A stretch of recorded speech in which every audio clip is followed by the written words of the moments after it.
अच्छा। बिस्मिल्लाहिर्रहमानिर्रहीम। ग्रेड 8 और 9 के लिए चैप्टर नंबर 1 में आखिरी लेक्चर 13। इससे पहले लेक्चर में भी मैंने कहा था कि लेक्चर नंबर 12 आखिरी लेक्चर, लेकिन कुछ एरर्स की वजह से वो हम मजबूरन लेक्चर नंबर 13 पे आ गए।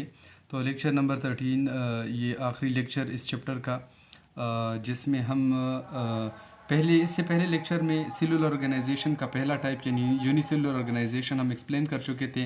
अभी सेलुलर ऑर्गेनाइजेशन का दूसरा टाइप कॉलोनियल ऑर्गेनाइजेशन हम अभी करेंगे। कॉलोनियल ऑर्गेनाइजेशन अभी क्या है, कभी कभार ऐसा होता है कि फॉर एग्जांपल ये एक ऑर्गेनिज़म है हमारे पास, एक ऑर्गेनिज़म, ये एक सेल है,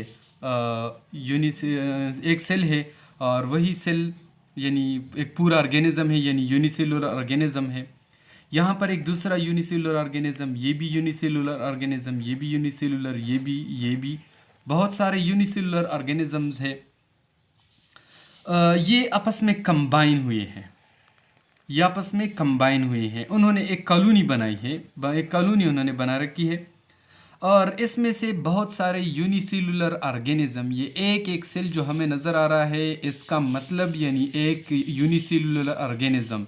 तो ये एक यूनिसेलुलर ऑर्गेनिज़म, ये दूसरा यूनिसेलुलर ऑर्गेनिज़म, ये तीसरा, ये चौथा, पांचवा, छठा, बहुत सारे यूनिसेलुलर ऑर्गेनिज़म आपस में कंबाइन हुए हैं और उन्होंने एक कॉलोनी बना रखी है। ये अभी एक कॉलोनी हमें नज़र आ रही है, और इसमें ये एक सेल, फॉर एग्जांपल ये एक ऑर्गेनिज़म, इसका काम है डाइजेशन करना।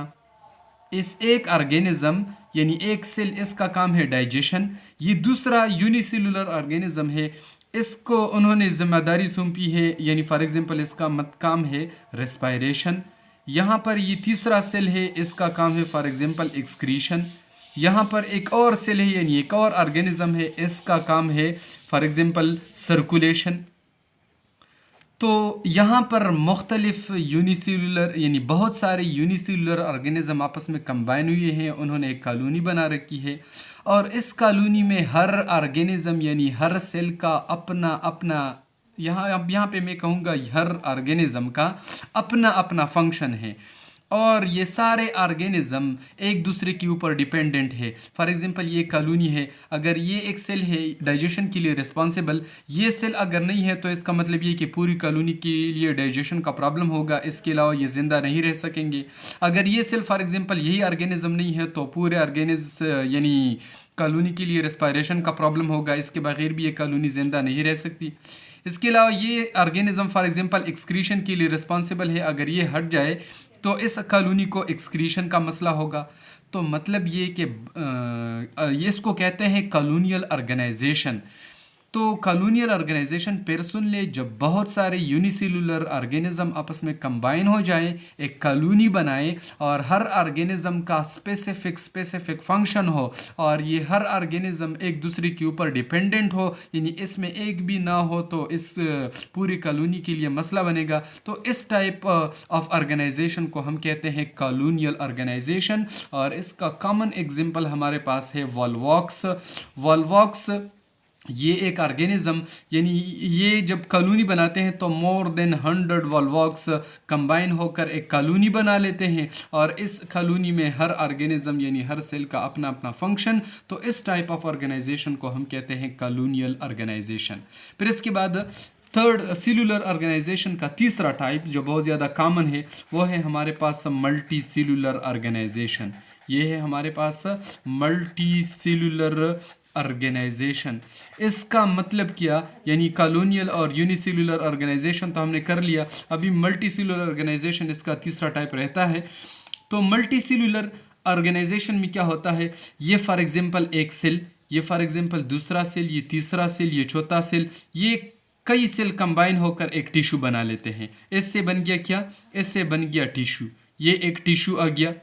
फिर इसके बाद यहाँ पर हमारे पास एक और यानी सेल ये सेम सेल और डिफरेंट सेल कंबाइन होकर ये टिश्यू बना लेते हैं, ये भी एक टिश्यू बन गया।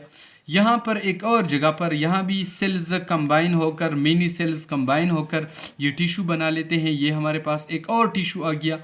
तो जब बहुत सारे सेल्स कंबाइन होकर एक ख़ास फंक्शन देकर टिश्यू बना लेते हैं, ये एक टिश्यू, ये दूसरा टिश्यू, ये तीसरा टिश्यू। यही टिश्यूज़ फिर आपस में कंबाइन होकर इससे क्या बनते हैं, इससे आर्गन्स बनते हैं।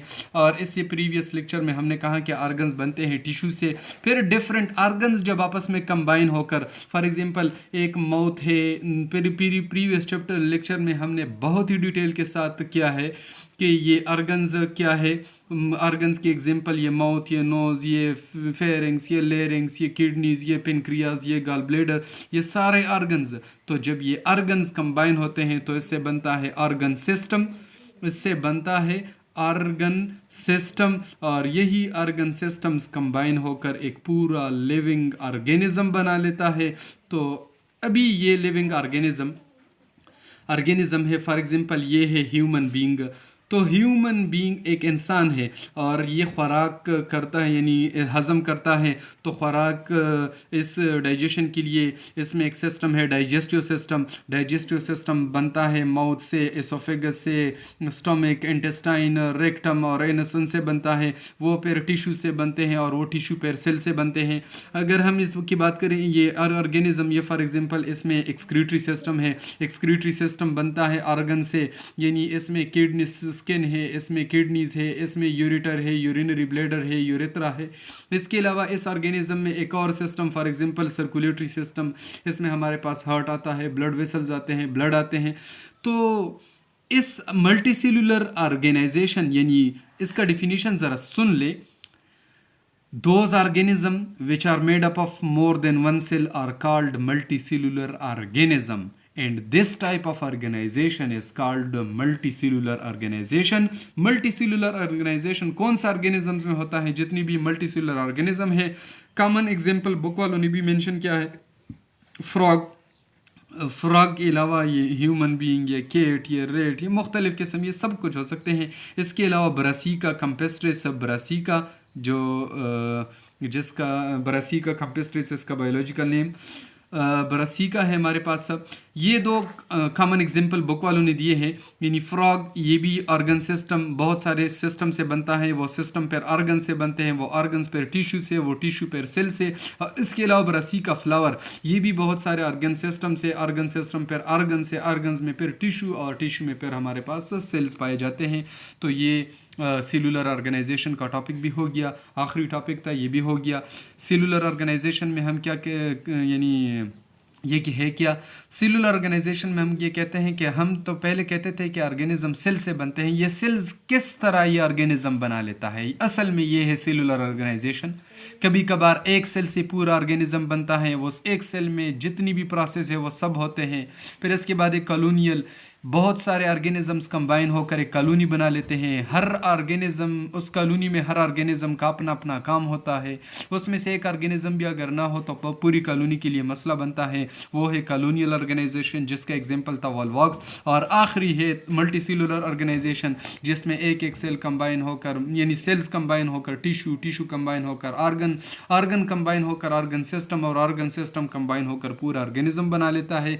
और यही ऑर्गेनिज्म फिर कैपेबल होता है लिविंग, यानी जिंदा रहने के लिए। तो ये चैप्टर नंबर 1 का आखिरी टॉपिक, पहले भी शायद मैंने कहा होगा, बल्कि कहा है, अभी भी कह रहा हूँ, ये जितने भी लेक्चर्स है अच्छी तरह उसको देख ले।